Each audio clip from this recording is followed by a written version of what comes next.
Ecobici HSBC, más de 100 millones de kilómetros recorridos, conectando a la Ciudad de México. Presenta lo que hay que saber. Expansión Daily. La reconfiguración automotriz comienza a golpear al negocio ferroviario en México. Ernesto Rufo, exgobernador de Baja California, es detenido por presunto contrabando de combustible y el Mundial 2026 dejó a México derrama menor a lo esperado, poco más de 2.500 millones de dólares. Es viernes 17 de julio, yo soy Alberto Verduzco y esto es Expansión Daily. Expansión Daily. Toda la información en voz de los editores de Expansión. Expansión Daily. Lo que hay que saber. Te saludo con mucho gusto, gracias por acompañarnos y disfrutar un episodio más de Expansión Daily. Suscríbete y comparte este podcast para que más gente esté bien informada. Hoy está conmigo Luz Helena Marcos, reportera de Economía en Expansión. ¿Cómo estás, Luz? Ya es viernes. Hola, Beto, muy emocionada de estar contigo comentando las noticias más importantes. Pues vámonos con todo, Luz. Oye, muy interesante, la reconfiguración automotriz no solamente está afectando a la propia industria, todo lo que tiene que ver con el mercado de la venta, de la exportación, de la producción y obviamente de componentes como las autopartes, también está golpeando al negocio ferroviario en México. Porque al final de cuentas, Luz, y lo sabes perfectamente, un negocio al final está súper conectado con otros. Y lo que le pasa a uno termina por darle un coletazo a todo lo que está, digamos, en esa cadena. Y es el caso del negocio ferroviario que ya está resintiendo los efectos de estas decisiones relacionadas con movimientos de las plantas, que si van a producir aquí, que si no van a producir en México, que se van a otro lado. En fin, el negocio ferroviario ya está resintiendo los efectos. Y es que, a ver, Beto, la decisión de Toyota de trasladar la producción de la pick-up Tacoma de Baja California a Texas ya está generando un impacto en la cadena logística y el primero en saltar fue Grupo México Transportes. Esta empresa estima que dejará de percibir cerca de 1.5 millones de dólares anuales por el servicio ferroviario, porque como bien dices, esto es un engranaje y entonces la decisión de una empresa puede impactar a la otra y aquí en este caso tiene que ver con temas logísticos y de movilidad de la mercancía. Particularmente lo que dice Grupo México es que este cálculo de los 1.500 millones de dólares es por toda la movilización de los chasis del modelo de Tacoma. Pues tú te imaginarás, estas autopartes o componentes de los automóviles pues también tienen que estarse moviendo. Al final es una cadena integrada en la que pues unas partes se componen en una región, en un estado, en una localidad y al final encuentran un punto donde se unen, donde se manufacturan para el producto final. Y este impacto te habla solamente de un componente que son los chasis. La empresa trasladaba los chasis que se fabricaban justamente por Metalsa en Guanajuato y se mandaban hacia Mexicali. Pues obviamente con este movimiento de trasladar la producción de Baja California a Texas y el tema es justamente que ya no tiene sentido trasladar de Guanajuato a Mexicali porque pues en Mexicali ya no se produce la Tacoma. Entonces pues son estas afectaciones que poco a poco pegan y no solamente es Grupo México, sí son los que tienen ya un cálculo de este impacto, pero lo han visto en general varios grupos de la Agencia de Trenes y Transporte Público que han empezado a resentir los temas de la incertidumbre, de todos los efectos de la imposición de aranceles, de este tema de que sí te los aplico, no te los aplico, los vaivenes que hemos estado viendo a lo largo de esta administración de Donald Trump, que tiene en jaque y que tiene sin ningún piso seguro a los diferentes actores y por eso estamos viendo estos efectos negativos en los negocios. Y hay que decirlo, la Agencia de Trenes y Transporte Público Integrado dicen que 72% de las mercancías que se exportan van en ferrocarril, o sea, no es una cifra menor. Y hay que decir, la incertidumbre, como bien dices, esto no solamente es para las economías o para quienes cubrimos estos temas, ¿no? También tiene que ver con los mismos operadores ferroviarios. Y bueno, lo que ya decías, estos anuncios de que si entran o no los aranceles, y esto tenemos desde 2025 en esta situación. Lo que es, bien dices, han tenido que obligar a las empresas a que de repente digan, cancelo esta operación y luego la restablezco y luego, ¿sabes qué? Como ya quito los aranceles o está haciendo alguna pausa, necesito que redoblemos esfuerzos y necesito mandar el doble de mercancía. Entonces, esto pone en aprietos a las empresas porque pues no necesariamente siempre tienes como la misma capacidad. Por eso las empresas ferroviarias lo que están argumentando es que todo este entorno de incertidumbre pega en la planeación de locomotoras, de carros, de personal, de capacidad instalada y se vuelve un ejercicio totalmente complejo y están dependiendo del humor a veces de las autoridades, de los personajes que están tomando decisiones comerciales que se modifican en cuestión de días y pues así es muy difícil que su negocio pueda caminar lo más saludable posible y eso desde luego tiene unas implicaciones terribles porque son empleos que están en juego, bienestar de familias, el desarrollo de las localidades, en fin, es un impacto duro. Ya que estamos hablando de coches, les recuerdo que esta semana hablamos en Cuéntame de Economía sobre si Olinea, el mini auto eléctrico del gobierno mexicano, realmente va a mover la aguja en el ecosistema de los autos eléctricos en México y de si tiene el potencial para resolver los problemas de movilidad en el país. Échenselo terminando este episodio, les dejamos la liga en la descripción de este episodio y bueno, pues ya platicamos de cómo esta historia de la industria automotriz, cómo está afectando ya también a la ferroviaria. Pues evidencia que la manufactura no termina en la planta. Lo hemos dicho, un vehículo mueve ferrocarriles, carreteras, puertos y proveedores. Pero eso sí, si una fábrica se va, el verdadero costo aparece después en toda la red que lo integra. ¿Te parece si cambiamos de tema? Hay otro sector estratégico que se mueve, aunque no necesariamente en el sentido más óptimo para la competitividad. Luz, seguramente a ti te tocó estar viendo, nosotros en nuestra tarea diaria de hacer periodismo, hablábamos de esta reforma energética en 2013 y la veíamos quizás con buenas expectativas de que iba a abrir el mercado, que no solamente íbamos a tener la marca que conocíamos en ese momento que era Pemex, que íbamos a ver muchísimas gasolineras, muchísimas marcas y esto iba a ser en pos de tener mejores precios, mejor calidad de los combustibles. Lo cierto es que hoy, 2026, Pemex sigue siendo el dominante, pero además de que es el dominante, poco a poco gana más terreno en las gasolineras. Así es, Beto, y es que hasta el cierre de mayo de este año, Pemex tenía 8,925 estaciones con su imagen, lo que equivale a 2/3 partes de todos los permisos que están ahorita vigentes y en operación. Ninguna marca privada supera 1,000 unidades, lo que, como bien dices, refleja un mercado que se está concentrando. Y, a ver, hay que decir, los datos de Petrointelligence nos están diciendo que mientras 5,400 de las estaciones que todavía restaban se distribuyen entre 390 marcas. O sea, de verdad es muy poquito. Hay que decir que 50 gasolineras que se abrieron en el último mes, ni siquiera es que sean nuevas, es que migraron de una imagen privada hacia la de Pemex. Entonces, como bien dices, se está concentrando el mercado. Pero hay una razón, Beto.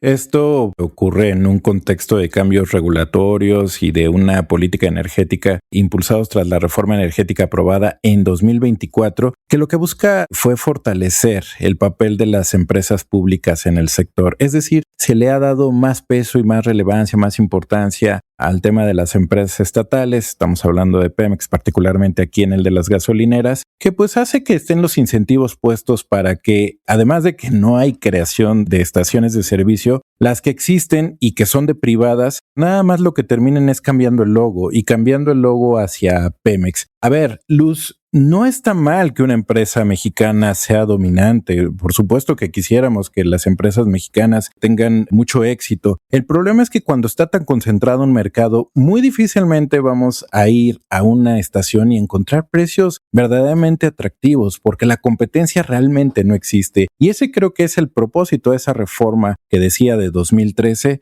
que simplemente no cuajó. Y hay que decirlo, y aquí quisiera invitar o abrir la conversación a quienes nos escuchan, porque yo recuerdo, Beto, que en algún momento estas marcas privadas te daban como algunos cupones de descuento, ¿no? O te pagaban casi que el tanque, lo que habías pagado. O sea, la gente como que de repente empezaba a tener este interés en las marcas privadas y se convertía en un incentivo para ir a ellas, ¿no? Entonces, como bien dices, fomentaba la competencia, pero ahora también tenemos el acuerdo en el que las gasolineras han comprometido a no dar la gasolina por encima de 24 pesos por litro, esto para la gasolina regular. Y bueno, para esto Pemex o las gasolineras de Pemex siempre tienen como este precio más competitivo. Hay un tema también ahí de acuerdos con el gobierno que están incentivando esta concentración de mercado. A ver, si yo soy un privado y obviamente me gusta como privado que los precios estén en función de la oferta y la demanda, pero de pronto el gobierno dice hay un tope de 24 pesos, pues a mí me quita a lo mejor margen de ganancia y como negocio pues no me funciona. Por eso vemos, y estas son creo datos muy muy interesantes, después de Pemex Luz, Móvil es la siguiente marca con más presencia de estaciones de gasolina. Tú decías, Pemex tiene más de 8,900. Bueno, el segundo lugar, que es Móvil, tiene 710 estaciones. Le sigue G500, que son 490, y luego Valero con 340. Es decir, si lo vemos en una rebanada de pastel, son verdaderas rebanadas de jamón en realidad, de lo delgado que es la competencia en el sector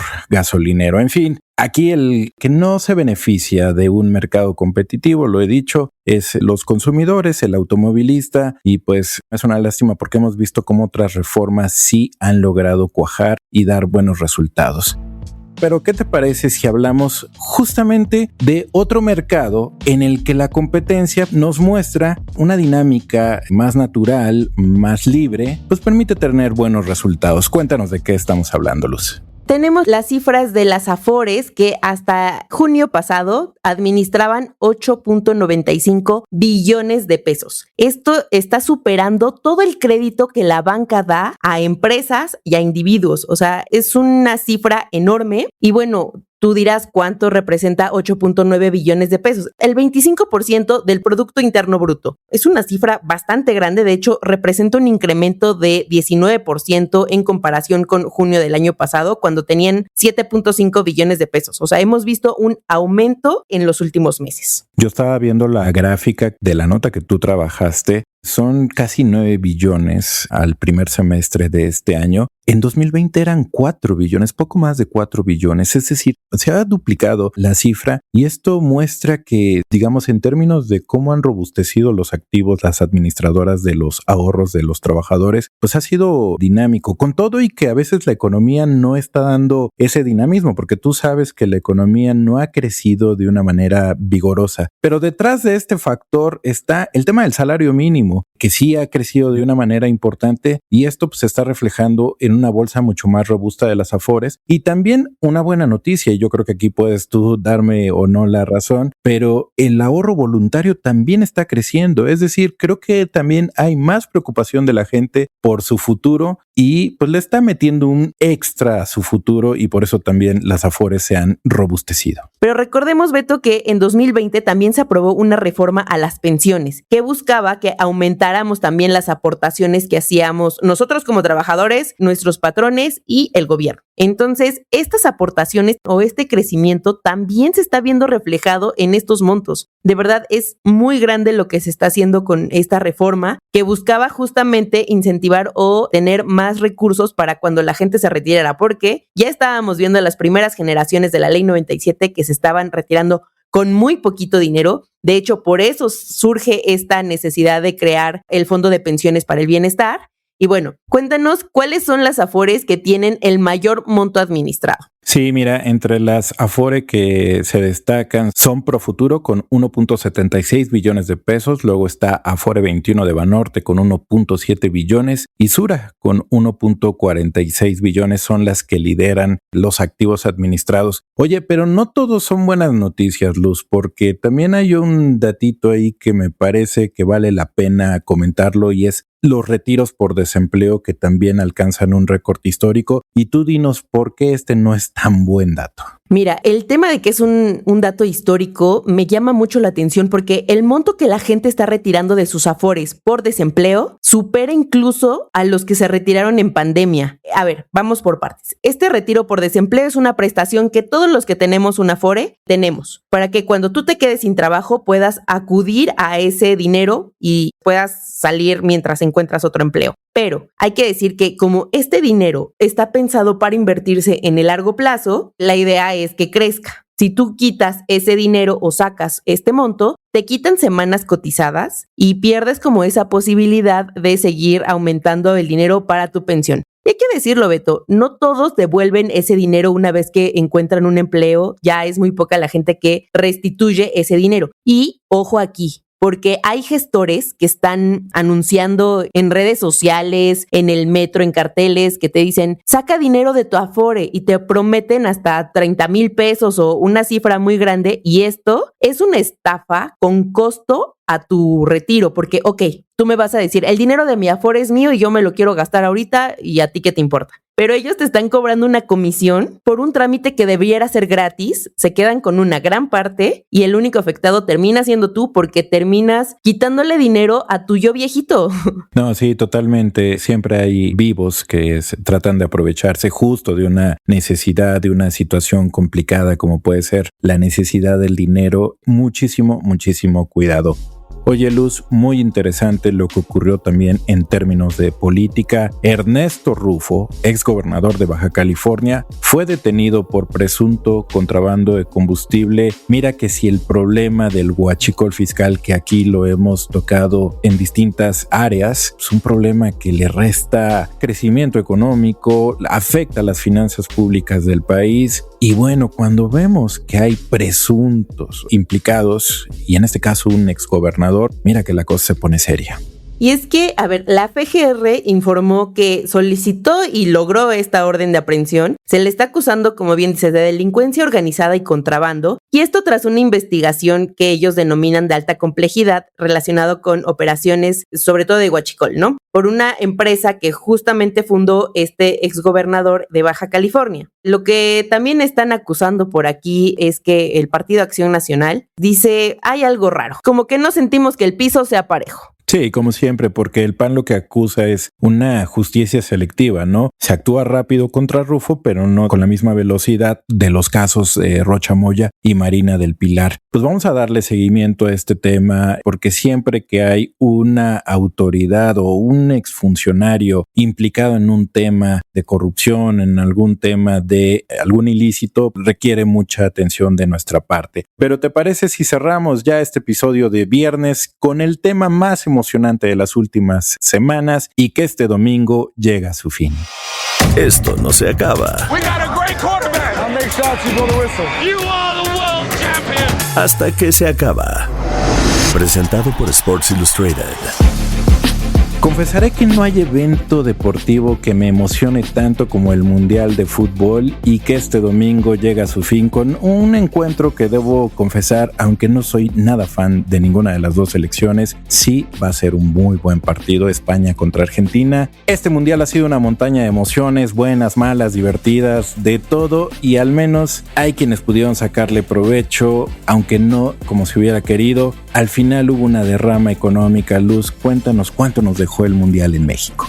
Pues contra todos los pronósticos, porque aquí también todo el mundo esperaba un gran papel o un gran juego de parte de los consumidores. La derrama del Mundial fue de $2,543 millones, menor a lo esperado. Esto significa apenas 0.12 del Producto Interno Bruto. La cifra, que bien decíamos, es un 7% menor a lo que se proyectaba. Esto debido también a la menor llegada de turistas internacionales. Esto es de acuerdo con datos de la consultora Deloitte, quien nos muestra que aunque México participó y fue el anfitrión, digamos que la derrama económica apenas generó 101,200 empleos temporales. Esto también está por debajo de lo previsto, y recibió 494,000 visitantes, 296,000 son nacionales y 198,000 extranjeros. Como bien decimos, muy lejos de aquellos 836,000 que se esperaban al inicio de la justa deportiva. Yo creo que aquí hay un factor importante,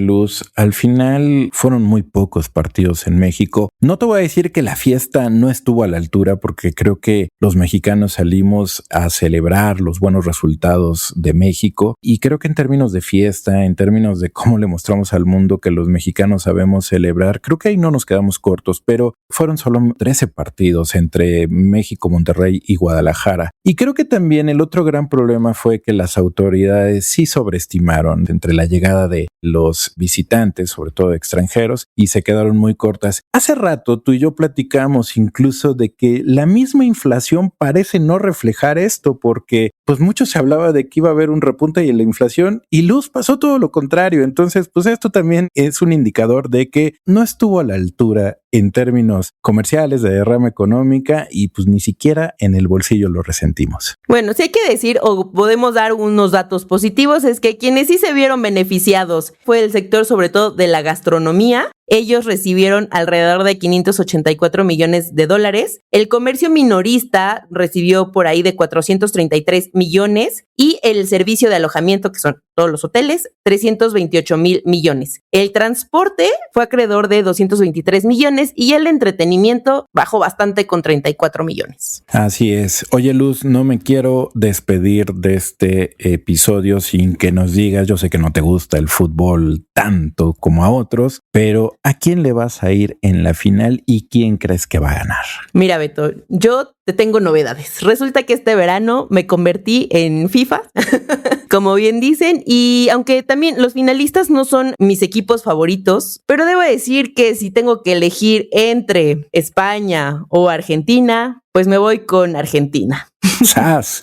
Es así que es un pronóstico muy, muy interesante. Yo voy a ir contrario a ti. Creo que no hay ningún mundial que esté exento de la controversia, de la polémica. Siempre la va a haber. Pero sí soy de los que cree que Argentina estuvo algo favorecida por los árbitros. Por el bien del fútbol. Y yo por eso voto por ellos. No, por el bien del fútbol yo sí espero que gane España. Pero cuéntenos, ustedes a quién le van, España o Argentina. Veamos quién tiene los mejores pronósticos. Luz, qué gustazo estar contigo, que tengas un excelente viernes. Muchísimas gracias, Beto, y bueno, quiero invitar a todos a que nos lean en expansión.mx, ahí tenemos las mejores noticias. Muchísimas gracias, y ya saben que leemos sus comentarios en las redes sociales de Expansión, @expansiónmx. Nos escuchamos el lunes. Expansión Daily, lo que hay que saber de lunes a viernes a las 6 de la mañana. Expansión Daily, un podcast de Expansión. Este episodio llega a ti gracias a rss.com, el podcasting hecho simple. Ecobici HSBC, más de 100 millones de kilómetros recorridos, conectando a la Ciudad de México. Presentó.